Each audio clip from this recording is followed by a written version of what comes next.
Hello guys! Hello Cancer! Welcome dito sa aking channel, Palaran888. Welcome guys! Alamin natin kung anong messages, vibration, gabay energy para sa lahat ng Cancer. This is the last week of August 2025. So, tingnan natin Cancer. Ang first card mo dito is reverse na woman holding a heart. So, may asawa ka man, wala, boyfriend, girlfriend, wala kang focus ngayon sa relationship. Yung parang hindi ka masyadong emotional, parang ganun. So number 44, reverse siya, 'di ba? Woman holding a heart. So pwedeng babae ka na since naka-reverse siya, parang sa linggong ito ay hindi ka masyadong magfo-focus ngayon sa relationship. Kung halimbawa silosa kayo, pwedeng hindi muna kayo magsiselos ngayong linggo. Iba yung focus yung ngayon di ba? And halimbawa, yung iba na naghahanap ng karelasyon, naghahanap ng kapartner, sinasabi ng baraha sa'yo na pwedeng sa linggong ito ay pause muna kayo sa planong iyon, sa paghahanap or sa kung ano pa man. And strategy, number 21-3, sinasabi ng baraha yun, kaya pala wala kang panahon para sa relasyon, sa pamilya, or sa love life. Kasi nakafocus ka sa strategy mo. Meron kang strategy ngayon na ginagawa sa usaping pera. Okay? So, sinasabi ng baraha sa'yo na pwedeng ikaw ay mayroon kang pinagkakaabalahan na trabaho, pinagkakaabalahan na business, pinagkakaabalahan na pwedeng pagkakitaan, or nag-strategize ka sa linggong ito. Alright, so, tingnan natin. Second deck tayo. Cancer. Sobrang laki na ito guys. Mas malaki pa to sa dalawang kamay ko.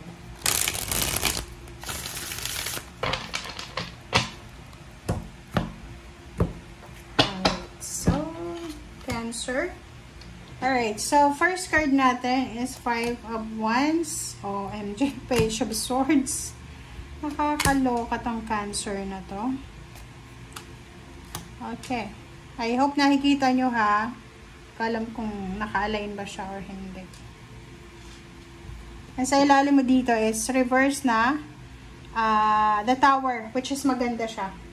Okay, so ang focus mo ngayon Cancer is yung makaalis ka sa tower moment. Yung makaalis ka sa parang anong tawag dito? Makaalis ka sa sadlak ng kahirapan. Tama ba yun? Tagalog ko.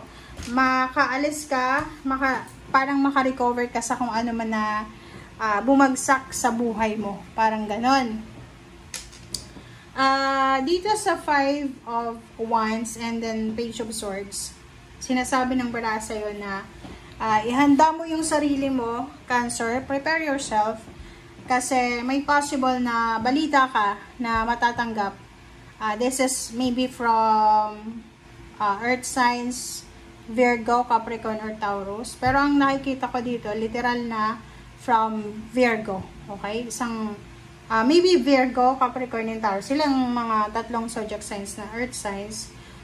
Or maybe from fire sign, Leo, Aries, Sagittarius, or air signs, Gemini, Libra, and Aquarius. So, posibleng makatanggap kayo ng balita about sa away, gulo, competition, about sa pera. Okay? So, pwedeng may nakikita ko sa inyo dito na this bad news ay posibleng tungkol sa pag-aaway because of inheritance, because of money, because of pera. Pera yung pinag-aawayan. Okay? Yung balitang ito ay posibleng tungkol sa kapamilya mo or tungkol sa isang tao na kilala mo or parang alam ng taong to na nagbabalita sa'yo na interesado ka sa kwento. So, may mag-aaway, may gulo na pwedeng maging rason para sa like for example kaso, like ganon. Or pwedeng merong pera, problema sa pera. So, yung balitang yan, parang ang daming balita. Pwedeng 2 tao lang yung nag-uusap, or 3 or 4. Marami na silang ikukwento sa'yo. So, pwedeng yung balita is may isang tao na or may nag-aaway, nakapamilya, kakilala, or may mga tao dito na naghihirap na sa buhay, may tao na may sakit, parang ganon. Alam mo si ganyan may sakit, alam mo si ganyan naghihirap na siya, parang ganon. Alright, so sinasabi ng baraha sa'yo dito na Cancer, mag-focus ka sa pera mo, mag-focus ka sa pagkakakitaan mo. Kasi sa barahang to, sinasabi ng baraha sa'yo na masyado tayong nakafocus sa mga nangyayari sa mga tao sa paligid natin. Masyado tayong nakafocus sa kwento ng ibang tao na hindi mo masyadong nabibigyan ng focus yung sarili mo. Okay? Yan lang. Eto siya. May iba ditong Cancer na possible na makatanggap ka, makahawa ka ng malaking halagang pera. So, kung ikaw ay negosyante, or ikaw ay self-employed, or freelancer, possible ka na makatanggap ng malaking kontrata na pwedeng malaki din yung sahod mo dito, or malaki yung pipirmahan mong sweldo, or pwedeng bayad sa'yo. Okay? Sobrang magiging masaya ka, contentment yung mararamdaman mo. Like, for example, sa linggong ito, makatanggap ka ng proposal, job proposal, business proposal, or pwedeng mga additional income, overtime, mga additional payments, payouts, ganyan. And possible na mayroong recognition, awards, rewards, because of promotion. Parang ganun, promotion, may party sa company, may mga, may mga plano para sa, okasyon. So, yun. Pero may iba din dito na Cancer na yun, posibleng pera, okay, malaking halagang pera, para sa okasyon. Maybe this is a family gatherings, family occasion. Siya ang rason kung bakit nag-aaway-away yung mga taong ito. Okay? So, hindi ko alam kung sino-sino sila. So, ikaw yung makakatanggap ng balita na yan.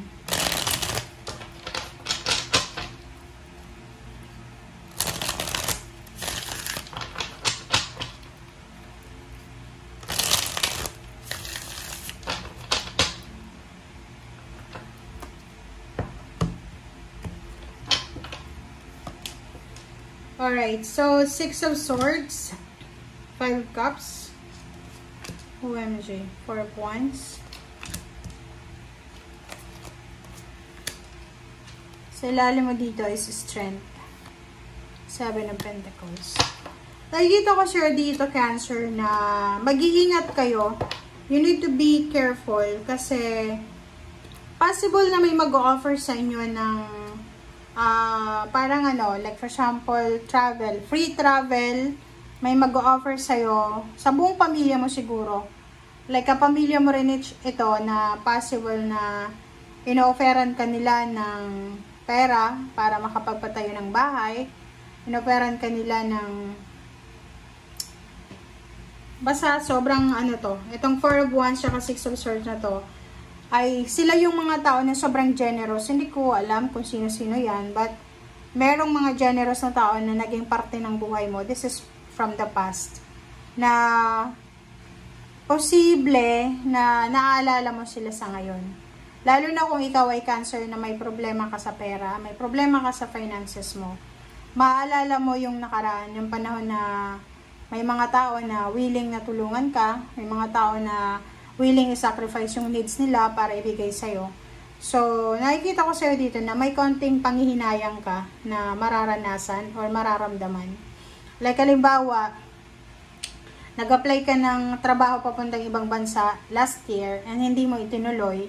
Ngayon, na may problema ka siguro sa pera, nag-aalala ka, or parang medyo may regrets ka na konti. Okay?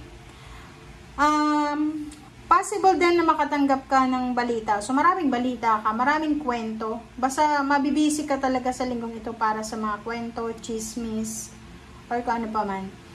Knight of Swords and 4 of Wands and the Wheel of Fortune. Sinasabi ng barahan na may balita ka din na matatanggap na ito ay related sa'yo, sa asawa mo, boyfriend, girlfriend, sa magulang mo, or kanino man na tao na connected sa'yo, na possible na mayroong magbabago. So, pwedeng from being single, magpakasal, from being married, maghiwalay, pwedeng may mga parang kwento ka na malalaman na si ganyan, nagpatayo na ng bahay, si ganito, nasa ibang bansa na, si ganyan, nagkahiwalay na, si ganito, nabuntis na, or ano pa man. So, maraming pagbabago ang balita na matatanggap mo tungkol sa ibang tao. And all about naman sa'yo, nakikita ko sa'yo dito na kung ikaw ay married, or ikaw ay may anak, or kung ikaw ay nasa stable na relationship, maraming magbabago sa relationship nyo, maraming magbabago sa buhay nyo together. And as a family, nakikita natin na meron kayong i-celebrate na financial success simula sa linggong ito. Okay? Thank you guys. Bye!